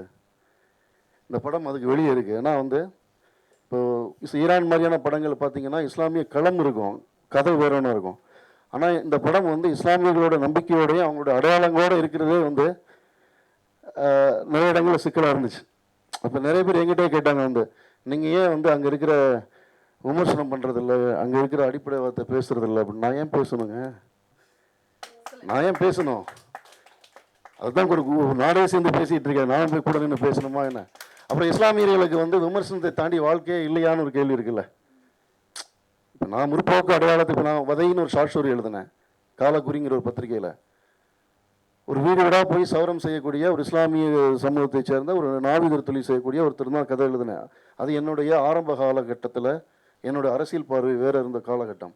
ஆனால் இன்றைக்கி நான் அப்படி ஒரு கதையை எழுத மாட்டேன். நான் வந்து இப்போ நான் அதை யாருக்கு மைலேஜாக மாற்றுவேங்கிறதுல எனக்கு அது யாருக்கு மைலேஜாக மாறுங்கிறதுல ரொம்ப தெளிவாக இருக்கிறேன். வந்து அப்போ நான் ரொம்ப என்னென்னா ரொம்ப கவனமாக இருந்தது என்னென்னா, வந்து ஒரு படம் சென்சாரில் மாட்டிக்கக்கூடாது. ஒரு படம் வந்து பிரச்சனை ஆச்சுன்னா வந்து நாளைக்கு வந்து அதில் முதலீடு பண்ணவங்கள்லேருந்து நிறைய சிக்கல்கள் இருக்கும். அப்படிங்கும்போது ஒரு காதல் கதை பண்ணலாம், அதில் ஒரு வாழ்வியல் சொல்லலான்ட்டு. அது எனக்கு கொஞ்சம் சேஃபாக தான் நான் ட்ரை பண்ணேன். ஏன்னா காதல் கதை சொன்னால் கொஞ்சம் மெயின்ஸ்ட்ரீம். இப்போ கிறிஸ்துராஜ் சாருக்கு அந்த படத்தில் பிடிச்சதே அந்த காதல் கதை தான், நிறைய பேருக்கு பிடிச்சதே நிலோஃபர் காதல் கதை தான். ஆனால் காதல் கதை மட்டும் சொன்னால் என்ன ஆகும், 10 ரூபா பற்றி பேசின அக்காவுக்கு தெரியும்ன்ட்டு வந்து. அப்போ நான் ஒரு வாழ்வியலையும் நம்ம சேர்த்து ரெண்டையும் மிக்ஸ் பண்ணி ஒன்று சொல்லுவோம் அப்படிங்கிற மாதிரி தான் நம்ம வந்து அதை நம்ம சொன்னோம் வந்து. ஆனால் என்னென்னா, ஆக்சுவலாக சொல்ல போனால் எனக்கு அந்த ஊரில் கடையனூரில் ஷூட் பண்ணுறது ரொம்ப கஷ்டமாகவே இல்லை சார், உண்மையாகவே கஷ்டம் இல்லை வந்து. ஏன்னா இப்போ பீமாபள்ளி இந்த படத்தில் வந்து அவங்க திருவனந்தபுரம் போகும்போது பீமாபள்ளி ஷூட் பண்ணுவாங்க. பீமாபள்ளி வந்து மோகன்லால் மம்முட்டி படத்துக்கே தரல அவங்க. ஆக்சுவலி ஷூட்டு உள்ளே போய் கேமரா வைக்கிறதுக்கு பர்மிஷன் தந்ததே இல்லை. ஈவன் மாலிக் ஃபஹத் ஃபாசிலோட மாலிக்குக்கே அவங்க லொக்கேஷன் பர்மிஷன் தராமல் அவங்க செட்டு போட்டு தான் எடுத்தாங்க. ஆனால் எனக்கு என்னென்னா உள்ள வரைக்கும் கேமரா அலோவ் பண்ணாங்க. ஸோ அவங்க ஒரு விஷயத்தில் ரொம்ப தெளிவாக இருக்கிறாங்க. என்னென்னா, என்னுடைய வாழ்க்கையை இப்போ நான் அடிக்கடி சொல்லுவேன் வந்து, இப்போ அயோத்திங்கிற டைட்டில் வச்ச படத்துக்கு 10 முஸ்லீம் பெண்களும் முஸ்லீம் ஆண்களும் தேட்டருக்கு வர்றாங்க. ஆனால் ஒரு முஸ்லீம் பேர் கொண்ட ஒரு படத்துக்கு வந்து நான் பார்க்கவே இல்லை அப்படி வந்து. ஸோ அவங்க வந்து என்ன சொல்கிறாங்கன்னா, தொடர்ச்சியாக எங்களை குறித்து வந்து அப்படி ஒரு படம் வந்துடக்கூடாது, எங்களுக்கு எதிராக ஒரு படமாக மாறிடக்கூடாது அப்படிங்கிறதுல அவங்க அந்த கவனங்கிறது தவறில்லை தானே. அது நிச்சயமாக நம்ம வந்து அவங்களுக்கு அந்த பயம், காலங்காலமாக அந்த பழியை சுமக்கக்கூடியவர்கள், அப்படி பயப்படுறதுல எந்த பிரச்சனையுமே இல்லைன்னு நினைக்கிறேன். ஆனால் இதில் எனக்கு வந்து இந்த படத்தோட ரைட்டர் அவங்க அமீன், அவங்களுடைய ரிலேட்டிவ்ஸ் எல்லாமே இருந்தாங்க. அப்புறம் எங்களுக்கு நாங்களே ரொம்ப பயந்து போவோம். ஏன்னா இப்போ நாளைக்கு போய் ஜமாத்தில் போய் கபர்ஸ்தானம் ஷூட் பண்ணுறதுக்கு பர்மிஷன் கேட்கணும். நான் என்ன பண்ணுவேன், படத்தோடைய அந்த நெசவு போர்ஷன்லாம் எடுத்து வச்சுட்டு பயங்கரமாக அவங்கள இம்ப்ரெஸ் பண்ணி போய், ஏன்னா லவ் சீனை எங்கேயாவது காட்டிடக்கூடாது, தப்பி தவிர கூட ஒரு ஷார்ட் உள்ள வந்துடக்கூடாதுங்கிறதுக்காக ரொம்ப கவனமாக தான் போய் அந்த விஷுவலை காட்டி அவங்கள காட்டலான்னு போனால், அவங்க சொல்கிறதுக்கு முன்னாடியே அவங்க நம்ம லேப்டாப்பை ஓப்பன் பண்ணுறதுக்கு முன்னாடியே சொல்லுவாங்க, தாராளமாக பண்ணுங்கள், நம்ம வாழ்க்கையை நம்ம தானே சொல்லணும். ஆக்சுவலி அந்த இடத்துக்கு இன்றைக்கி மூவ் ஆகி வந்துட்டாங்க. இந்த படத்தில் வந்து நிறைய சர்ப்ரைஸான விஷயங்கள் இருக்குது. நேரம் இல்லை, எல்லாரோட கண்ணிலையுமே பசி தெரியுது, அதனால் சீக்கிரம் முடிச்சுக்கிறேன். கஸ்தூராஜ சாரோட மையத்து காட்சியை குறித்து எல்லாருமே ரொம்ப நெகிழ்ந்து பேசுனீங்க. ஆக்சுவலி எனக்குமே இந்த படம் வந்து ஒரு உண்மையை சொல்லப்போனால், நான் இந்த படத்தை டைரக்ட் பண்ணுங்கிறத விட இந்த படம் தான் என்னை டைரக்ட் பண்ணுச்சு, அதான் உண்மை. நான் பல நேரங்களில் வந்து நான் ஒரு காட்சியை ஃப்ரேம் ஃபிக்ஸ் பண்ணிவிட்டு நான் வந்து ஷூட் பண்ணும்போது என்னால் எடுக்க முடியாது, மூச்சு முட்டிடும். நான் கொஞ்சம் நேரம் வெளியே வந்து ஒரு 20 நிமிஷம் நின்று என்னை கொஞ்சம் ஆற்றுப்படுத்திட்டு தான் உள்ளே வருவேன். இப்போ அந்த நல்லம்மா வந்து அவங்க பாட்டி வந்து ஓதி தேய்ச்சி அவனை சேதுமான் தம்பியை வெளிநாட்டுக்கு அனுப்பக்கூடிய அந்த காட்சி, கஸ்தூரிராஜ் சார்லாம் ஐயோ அன்பிலீவபிள் சப்போர்ட்டு. கிட்டத்தட்ட 3 கேமரா வச்சு காலையில் ஊற்றின தண்ணி ஈவினிங் வரைக்கும் ஊற்றிக்கிட்டே இருக்கிறோம். அவர் வந்து எப்போவுமே 5 மணிக்கு எப்போவுமே 5 மணிக்கு காலையில் ஷூட்டிங் 5:30 6 மணிக்கு ரெடியாகி வருவார். அன்னைக்கு காலையில் எனக்கு 3 மணிக்கு ஃபோன் பண்ணுறாரு, என்ன சார் சீக்கிரம் வந்துச்சிட்டிங்களான்னு. யோ தூங்கவே இல்லையாண்ணா, எங்கே தூங்குறது அப்படின்னாரு. இப்படி ஒரு காட்சி எடுத்தீங்கன்னா, ஆனால் அவர் ரொம்ப ஒத்துழைச்சார். வேற ஒரு நடிகராக இருந்தால் ஒத்துழைச்சிருக்க மாட்டாங்க. அப்புறம் நானுமே ரொம்ப அதில் கவனமாக இருந்தேன்னா அப்படி ஒரு சீக்வன்ஸ் வந்து டாக்குமெண்ட் ஆகவே இல்லை. வந்து குறிப்பாக வந்து இந்தியன் சினிமாவிலே டாக்குமெண்ட் ஆகலை. இப்போ இன்னும் அதோட இன்னொரு 7 நிமிஷம் ஃபுட்டேஜே இருக்குது. இப்போ நீங்கள் படத்தில் பார்த்தது வந்து அதிலிருந்து 1/3 தான் வந்து. ஸோ அதை ரொம்ப கவனமாக பண்ணணும். அப்படின்னு இந்த படம் வந்து நீங்கள் தொடர் ஆக்சுவலாக இது ஒரு வெற்றி விழான்னு நீங்கள் சொன்னது ரொம்ப சந்தோஷமாக ஃபீல் பண்ணுறோம் வந்து. ஏன்னா இப்படி ஒரு படம் சாத்தியமே இல்லை அப்படின்னு நாங்கள் எடுக்கும்போது நிறைய இருந்தது. இப்போ நான் முதல்ல வந்து என் கூட ஒரு 20 வருஷமாக ஒர்க் பண்ண ஒரு பையனை வந்து இந்த படம் ஆரம்பித்த உடனே இப்படி ஒரு படம் எடுக்க போகிறோம் வான்னு கூப்பிட்டோடனே கொஞ்சம் கவனமாக ப்ரொடியூசர் யாருன்னு கேட்டாங்க. இந்த மாதிரி இஸ்லாமிய நண்பர்கள் உடனே பார்த்து அவங்களுக்கு IASஐயோட தொடர்பில் இருக்கும், கொஞ்சம் கவனமாக அப்படின்னாங்க. ஸோ நான் இப்படி ஒரு போஸ்டர்ஸ் படும்போது எனக்கு இப்போ சொன்ன அறிவுரை என்னென்னா, நீங்கள் ஏன் அந்த பொண்ணு மாளவிகா மனோஜ், ஆக்சுவலி மாளவிகா மனோஜ் நிலோஃபருக்கு இதுதான் முதல் படம். ஆனால் அவங்க 2 படம் ஜோவும் ஆண் பாவும் பொல்லாத ஹிட் ஆகி கொஞ்சம் ஓரளவுக்கு ஃபெமிலியர் ஆகிட்டாங்க. அப்போ எனக்கு சொன்னது என்னென்னா, நீங்கள் இந்த உருவங்கள் இந்த முஸ்லீம் அடையாளத்தோட ஒரு குடும்பம் எல்லோரும் உட்காந்துருக்க மாதிரி புகைப்படம் போட வேண்டாம், நீங்கள் தயவு செஞ்சு வந்து ஒரு லவ் படமாக அதை ப்ரெசென்ட் பண்ணுங்க தான் சொன்னாங்க. பட் நான் ஆடியன்ஸை ரொம்ப நம்பினேன். வந்து ஆடியன்ஸ் வந்து எப்போவுமே புதுசான ஒரு விஷயத்தை அக்செப்ட் பண்ணுவாங்க. இன்றைக்கி வந்து இந்த படம் வந்து 30 தியேட்டர்கள் அதிகப்படுத்தியிருக்கிறாங்க. வந்து அந்த போஸ்டர்ஸ் அந்த அடையாளத்தோட, ஏன்னா இங்கே ஒரு சிக்கல் இருக்குது. நான் பார்க்கக்கூடிய சினிமாக்கள் எல்லாமே என்னவாக இருக்கும் அப்படின்னா வந்து அடையாளம் நீக்கிய, ஏன்னா இந்தியா அவங்களுக்கு வந்து அப்துல் கலாம்ங்கிற அளவுக்கு ஒரு இடம் கொடுத்துருக்கு. நீங்கள் உமர் அலிதோ சாஜுல் இமாமாவோ இருந்தால் சிக்கலாயிடும், அதான் பிரச்சனை. அப்போது வந்து ரொம்ப கவனமாக இருந்தோம். அந்த இமேஜில் இருந்து அந்த போஸ்டர்ஸுங்கிறது வந்து அதுவே ஒரு பாலிட்டிக்ஸு அப்படிங்கிறதுல ரொம்ப கவனமாக இருந்து அந்த போஸ்டர்ஸ் தான் பண்ணுவோங்கிறதுல ரொம்ப பிடிவாதமாக இருந்தோம். மேபி இந்த படத்தை பொறுத்த வரைக்கும் கிறிஸ்துராஜ் சார் சொன்ன மாதிரி, ஆர்டிஸ்டெல்லாம் சொன்ன மாதிரி, அந்த பிடிவாதம்ங்கிறது வந்து அது அப்படி சொல்ல வேண்டாம்னு நினைக்கிறேன். மேபி நான் ஆடியன்ஸ் மேலே வச்சுருக்க நம்பிக்கைன்னு சொல்லலாம். வந்து ஏன்னா நான் என்னுடைய மாஸ்டர்ஸ் பாலுமகேந்திரா, தங்கர் பச்சான், லோகிததாஸ் சினிமா எனக்கு சொல்லிக் கொடுத்த இருக்குது. அப்புறம் ஜமுக்காலத்தை பற்றி ரொம்ப அழகாக சொன்னீங்க தோழர். இது வரைக்கும் எவ்வளோ பேர் விமர்சனம் எழுதியிருக்காங்க. அப்பா சூப்பர், ஒருத்தன் கண்டுபிடிச்சாங்கிறாரே அப்படிங்கிற மாதிரி எனக்கு ஒரு ஆறுதல் இருக்குது. ஆக்சுவலி ரொம்ப அழகான பார்வை தோழர். அந்த ஜமுக்காலம் பார்த்தீங்கன்னா, அந்த பொண்ணு கல்யாணத்துக்கு கொடுத்துட்டு வரும்போது பின்னாடி வருவாங்க. அவங்க கேசட் எழுதும் போது பரனில் இருக்கும். வந்து அப்புறம் கீழே வரும். வந்து தோழர் பல குறியீடை கண்டுபிடிச்சிங்க, ரொம்ப நன்றி. ஆமாம், நான் பார்த்துருக்கீங்களா தோழர்? Okay okay okay okay. அப்புறமா வந்து அந்த கிளைமாக்ஸில் அந்த பொண்ணு சொல்லக்கூடியது வந்து நாலு சோத்துக்குள்ளார 4 சோறு எப்படி வீடாகுங்கிறது. அவங்க அம்மாவா ஜமீலாவா கேரக்டர் பண்ண அவங்க அம்மா வந்து, நம்மெல்லாம் ஆம்பளைங்கடி, சேருகண்டா அவன் ஆம்பளை, அவன் சேருகண்ட இடத்துல மிதிப்பான், தண்ணி அந்த இடத்துல கழுவான், நம்ம பொம்பளைங்க 4 சோத்துக்குள்ள தான் நம்ம வீடு உலகம் எல்லாம். அந்த அம்மா அந்த தலைமுறையிலேருந்து இன்னொரு தலைமுறை எப்படி எவால்வ் ஆகி வருது அப்படிங்கிறது தான்.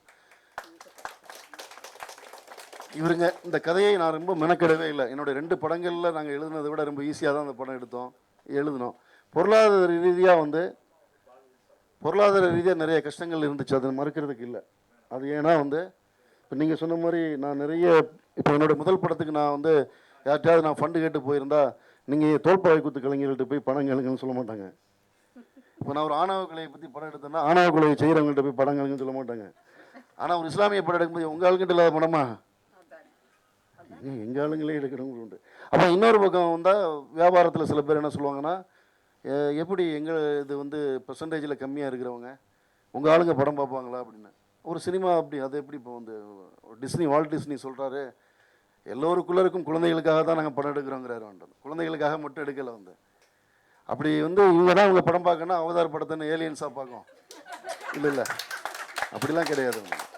உணர்வு ரீதியாக உங்களை தொடக்கூடிய ஒரு படத்தை எல்லாருமே பார்க்க போகிறாங்க. வந்து இப்படியான நிறைய மித்துகள் அந்த படம் உடைச்சிருக்கு. நான் சொல்கிறது இஸ்லாமியர்கள் சம்மந்தமான மித்தை மட்டும் இல்லை, இஸ்லாமிய பெண்கள் இப்படி தான் இருப்பாங்க, இஸ்லாமிய இப்போ எனக்கு நிறைய நான் ஷூட்டிங் ஆரம்பிக்கும் போதே பார்த்தீங்கன்னா கஸ்தூரி ராஜாவை ஏன் நீங்கள் தேர்வு செஞ்சுருக்கீங்க, அவர் கருப்பாக இருக்கார் அடிப்பாங்க. எங்கள் ஊருக்கு வாங்க எவ்வளோ கருப்பு இருக்குன்னு காட்டுறோம். அப்போ இஸ்லாமியர்கள் குறித்த கற்பிதங்களை இந்த படம் எவ்வளோ உடைச்சதோ அதே மாதிரி தான் திரைத்துறைக்குள்ளார இஸ்லாமிய கதை எழுதுவது சாத்தியமா, படம் பண்ணுவது சாத்தியமா, அது வியாபாரத்துக்கு வருவது சாத்தியமா, அது தேட்டருக்கு கொண்டு வருவது சாத்தியமா, தேட்டருக்கு வந்தாலும் ஆடியன்ஸ் வருவது சாத்தியமான இப்படி பல மாவை வந்து இந்த படம் வந்து அடித்து நுறுக்கிருக்கு வந்து அந்த வகையில் இது வந்து டெஃபினெட்லி வந்து இது வந்து ஒரு பெரிய வெற்றியாக பார்க்குறோம். ஏன்னா ஜனங்க நிறைய இடங்களில் போகும்போது ரொம்ப நெகிழ்வாக பேசுகிறாங்க. என்னென்னா 90% இதுக்கு யார் ஆடியன்ஸ்னு கேட்டிங்கன்னா நான் முஸ்லீம் தான் வந்து. எப்படி கஸ்தூரி ராஜா சார் நடித்தாரோ, எப்படி இந்த படத்துடைய கஸ்தூரி இவர் 80களில் வரக்கூடிய அந்த வீடு பார்த்தீங்கன்னா கஸ்தூரி ராஜா சாரோடைய முகமது யூசுப் வரக்கூடிய அந்த வீடு வந்து ஒரு அக்ரஹாரத்தில் இருக்கக்கூடிய ஐயங்காரோட வீடு. அதான் உண்மை. ஐயங்கார் வீட்டில் தான் நாங்கள் கூலி தோடி இது பண்ணோம். அதே நேரத்தில் அந்த ஊரில் கடைநல்லூர் மக்களுடைய அபரிதமான ஒரு கான்ட்ரிபியூஷன் இருக்குது. வந்து அபரிதமான கடைநல்லூர் மக்களுடைய ஒத்துழைப்பு இல்லைன்னா இந்த படம் வந்து இந்த இடத்துக்கு வரவே வராது. நான் ஒரு விஷயத்தில் தெளிவாக இருக்கேன், என்னென்னா எல்லா மதத்திலையும் எல்லா சமூகத்திலையுமே நல்லவங்களும் இருக்காங்க, கெட்டவங்களும் இருக்காங்க. அவங்க கூட நிற்கிறவங்களும் இருக்காங்க, கைவிடுறவங்களும் இருக்காங்க. வந்து கூட நிற்கிறவங்களை குறித்து நம்ம பேசுவோம், கைவிடுவர்களை குறித்து நம்ம கவலை கொள்ள வேண்டிய தேவையில்லைன்னு நினைக்கிறேன். வந்து இப்போ எனக்கே இந்த படத்தில் வந்து நிறைய இப்போ இந்த படத்தில் எண்டில் வர அந்த மார்ட்டின் லூதர் கிங் இருக்கு இல்லையா, அது வந்து எதிரிகளின் வார்த்தைகளை விட நண்பர்களின் மௌனத்தையே இறுதியாக நாங்கள் கணக்கில் கொள்வோம் அப்படின்னா பல நண்பர்களுடைய மௌனத்தை நான் அந்த படத்தில் பார்த்தேன். வந்து ஏன்னா எதிரிகள் தன்னை அறிவிச்சிட்டு வர்றான், வந்து அவனை எதிர்கொள்றதுக்கு நான் தயாராகிடுறான். வந்து ஆனால் நண்பர்களுங்கிற போர்வையில், ஒரே ஐடியாலஜிங்கிற போர்வையில் நிழலை போல பக்கத்தில் இருக்கிறவங்களுடைய மௌனம் வந்து பயங்கரமாக எங்களை, அதுதான் எங்களை வந்து இதுவாக இருந்தது. ஆனால் அதுக்குமே நம்ம அவங்கள தனிப்பட்ட முறையில் குறை சொல்ல முடியாது. அதுக்குமே அந்த சமூகம் சர்வதேச அளவில் இருக்கக்கூடிய உளவியல் தான். ஏன் வந்து 2 முஸ்லீம் இப்போ 2 ஒரே சமூகத்தை சேர்ந்து 2 பேர் வேலை செய்யக்கூடிய இடத்துல இங்கே 2 சமூகத்தை சேர்ந்த முஸ்லீமை சேர்ந்த 2 பேர் சேர்ந்து வேலை செய்ய முடியாத ஒரு சூழல் இருக்குது. நிறைய பேர் இந்த படத்துக்கு விருப்பமாக ஒர்க் பண்ணுறதுக்கெலாம் ரெடியாக இருந்தாங்க. அவங்க பேரெல்லாம் சொன்ன அந்த நேரத்தில் பயங்கர புயலெல்லாம் கிளப்போம் வந்து. ஆனால் இந்த சமூகம் இந்த இருக்கக்கூடிய உளவியல் இருக்கு இல்லையா, 2 பேர் சேர்ந்து வேலை செய்ய முடியாதுன்னு. பட் நான் அதை உடைக்க ஆரம்பித்தேன். வந்து அப்படிலாம் இல்லை, கலைஞர்கள் எல்லா இடத்துலையும் கலைஞர்கள் தான். வந்து ஒருத்தன் அடையாளத்துலேயும் பேர்லையும் வந்து ஒரு கலைஞனை நானே டிஸ்கிரிமினேட் பண்ணால் அதை விட பெரிய டிஸ்கிரிமினேட் என்னவாக இருக்கும்ன்ட்டு வந்து. ஸோ மற்றவங்க பண்ணுறதுக்கு அப்படியான நிறைய விஷயங்களும் இந்த படம் உடைச்சிருக்கு. இதோடைய முதல் வெற்றி விழா தோழர். ரொம்ப ஆத்மார்த்தமாக நீங்கள் அதை பண்ணீங்க.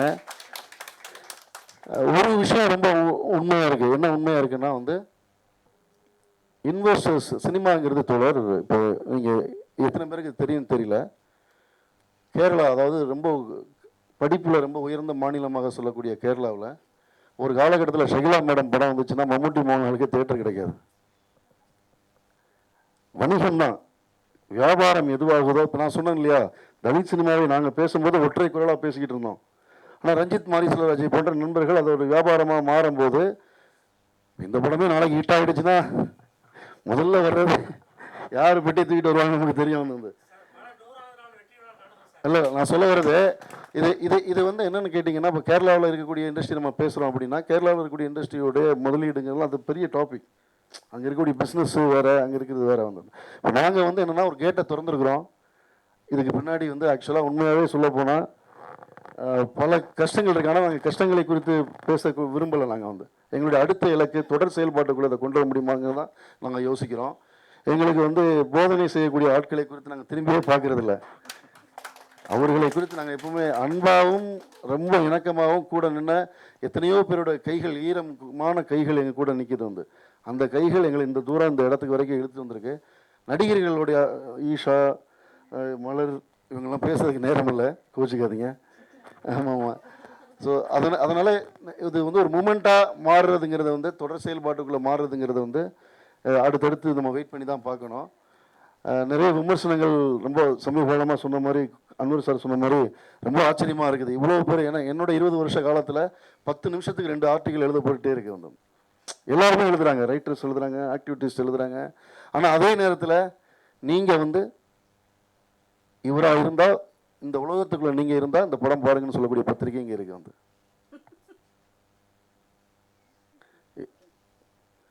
இந்த படத்தை ஆகச்சிறந்த நடிப்பு அப்படின்னு உலகமே சொல்லும்போது ஒரு முன்னணி வார இதழ் செயற்கையாக நடித்திருக்கிறார் கஸ்தூரிராஜான்னு சொல்லியிருக்க வேண்டும். ஐயோ பேர்லாம் சொல்லி பிரபலமாக்காதீங்க தோழர். என்ன தோழர் நீங்கள்? நான் ஏன் சொல்ல வரேன்னா, யதார்த்தம் வந்து ரொம்ப வலி நிறைந்தது. யதார்த்தம் வலி நிறைந்தது. எல்லாருக்கும் சொல்லக்கூடிய ஒன்று தான் என்ன, நீங்கள் எவ்வளோ அடித்தாலும் ஏறி போயிட்டே இருப்போம். நன்றி, வணக்கம். இடையில நான் ஒரு மீம் பார்த்தேன். சீரியல்ல நாடகத்துல வில்லி கேரக்டர் கொடுத்தாங்க, பாம்பு வைக்கணும், வேஷம் வைக்கணும், அவனுக்கு இது வைக்கணும் அப்படின்ட்டு ஒரு லிஸ்ட் போடுவாங்க. அதே போல திரைப்படத்துல முஸ்லீம் கதாபாத்திரம் கொடுத்துட்டாலே தீவிரவாதியா இருக்கணும், அந்த மாதிரிலாம் ஒரு இமேஜ் இருக்கும். ஸோ அதெல்லாம் உடைச்சு ஒரு அழகான வாழ்வியலை வணிக ரீதியாகவும் சக்ஸஸ்ஃபுல்லாக கொண்டு போக முடியும் அப்படின்றத நிரூபிச்சிருக்காரு மீரா கதிரவன். நிகழ்ச்சியின் இறுதி நிறைவு நிகழ்வாக நன்றி உரை வழங்குவதற்காக இலங்கை வேந்தன் அவர்களை அழைக்கிறேன். எல்லாருக்குமே கடைசியாக நன்றி உரை தான் ரொம்ப கஷ்டமான விஷயம். முதல்ல ஒரு பாட்டோட ஆரம்பிச்சிட்டேன். இந்த கப்பலுக்கு போன மச்சான் அது திரும்ப ஒரு பாட விரும்புகிறேன்.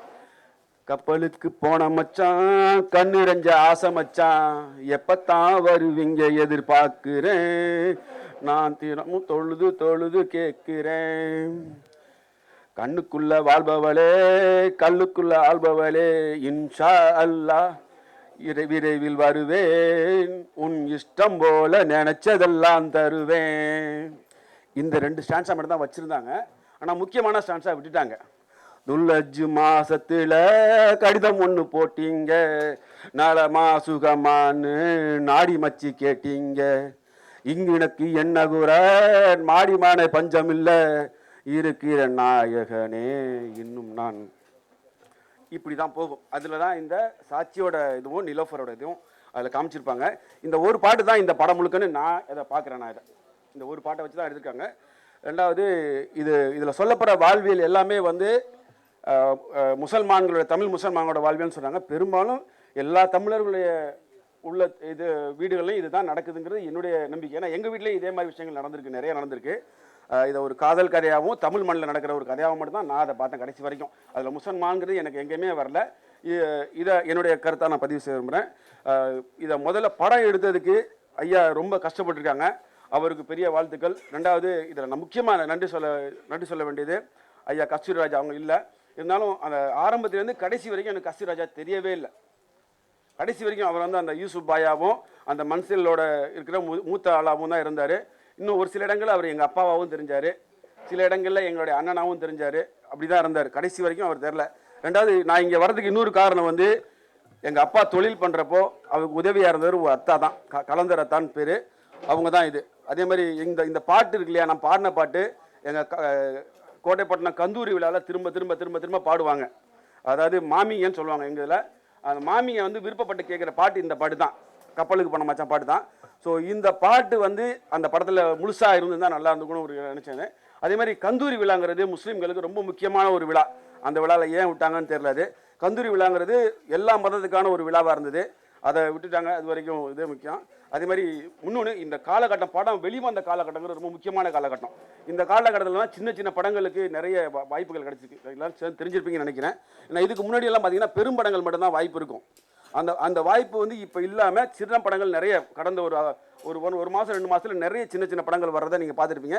இந்த சின்ன படத்தில் நிறைய தேட்டர், நான் இதில் மொபைலில் போய் பார்த்தோம்னா இந்த படம் நிறைய தேட்டரில் ஓடி இருக்கு. கோயம்புத்தூரில் என்னென்ன தேட்டர்லாம் ஓடுது அப்படின்றத போகிறாங்க. ஒரு ஏரியாவிலையும் போட்டுட்டு இருக்காங்க. ஸோ வந்திருந்த அனைவருக்கும் முதல்ல நன்றி. அதே மாதிரி இதை ஏற்பாடு பண்ண கோம்பை அன்பருக்கும் ஹெர்சோரிஸ் நிவேதா லூயிஸ் அவர்களுக்கும் நன்றி. சிறப்பித்த அம்மா தோழர் கீதா இளங்கோவன் அவர்களுக்கு நன்றி. சாட்சியா நடித்தவங்களுக்கும் அம்மாவை நடித்தவங்க நன்றி. இதெல்லாம் முக்கியமாக அண்ணனா தம்பியா தேர்ல லெனின் பாரதி அவங்க ரொம்ப உடச்சி ஒரு முக்கியமான விஷயத்தை பேசினாங்க. அது எல்லாரும் சொல்லக்கூடிய பயப்படக்கூடிய விஷயம். இது ஒரு குறிப்பிட்ட இதாக சொல்லிட்டு இருப்பாங்க, ஆனால் அப்படி இல்லை. இங்கே ஒரு வெறுப்பு பயங்கரமாக வந்துருச்சு. ஒரு இடத்துல இல்லை, எல்லா பகுதியிலையும் வந்துருச்சு. அந்த வெறுப்பை குறைக்கணும். நம்மளை மாதிரி சிந்திக்கக்கூடியவங்க தான் இதை மாற்றணும். தயவு செஞ்சு வெறுப்பை குறைக்கிறதுக்கு என்னெல்லாம் பண்ணணுமோ அதை செய்ய ஆரம்பிப்போம். நன்றி. தமிழ் முஸ்லிம் திண்ணை, கேளிர் மற்றும் ஹெர்ஸ்டோரிஸ் இணைந்து வழங்கிய ஹபிபி திரைப்படத்துடைய முதல் வெற்றி விழாவுக்கு ஆதரவளித்த அனைவருக்கும் நன்றி.